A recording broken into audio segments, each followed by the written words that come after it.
दोस्तों, बिहार की रोशन खातून याद है आप लोगों को? रमजान के महीने में रोजे की हालत में शराब के साथ पेशाब पिलाकर जिसका हत्या कर दी गई थी। इस मामले में जो आरोपी था मगानू सिंह, उसको बेल मिल चुकी है दोस्तों। अब वो जेल से बाहर है। तो इसीलिए उसके घर वाले और वो सभी लोग किस तरह जश्न मना रहे हैं, देखिए। खुशियां मना रहा है आतिशबाजी के साथ। अब एक एक करके सारी घटनाएं आप सभी को याद दिला रहा हूं, ठीक है? इसी से समझ जाएंगे आप लोग कि हिंदू मुस्लिम में क्या फर्क है इस देश में। 2024 में यूपी के बहराइच में आप लोगों को याद होगा राम गोपाल मिश्रा, जिसने मुसलमानों के घरों के छत पे चढ़कर मुसलमानों का जो झंडा होता है उसको नीचे गिराया था, फेंक दिया था नीचे, अपमान किया था। तो इसी बात पे गुस्सा होकर सरफराज ने उसको गोली मार दिया था और उसके कुछ ही महीने बाद सरफराज को फांसी की सजा सुनाई गई और उसके घर वालों में से 9 फैमिली मेंबर को उम्र कैद की सजा कोर्ट ने सुनाई। फर्क समझ में आया? गोली एक ने चलाई लेकिन सजा घर वालों को भी मिल गई।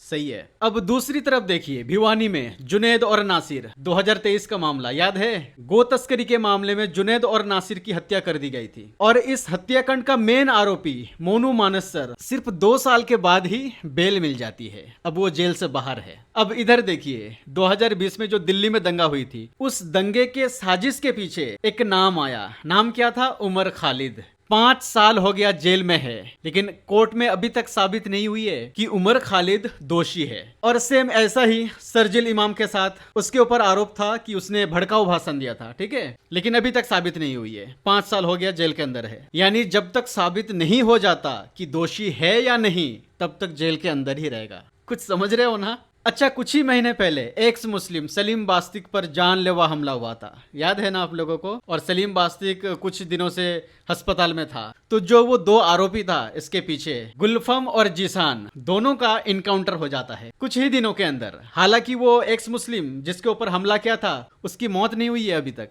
और 2002 में बहुत ही फेमस, बहुत ही चर्चे में था ये न्यूज, 11 आरोपियों को गिरफ्तार किया था बिल्किस बानो रेप केस में। उम्र कैद की सजा मिली थी उन 11 आरोपियों को, लेकिन आज उन 11 आरोपियों की सजा माफ कर दिया जाता है और आज वो जेल से बाहर है। और उन बलात्कारियों का माला पहनाकर स्वागत भी किया गया था।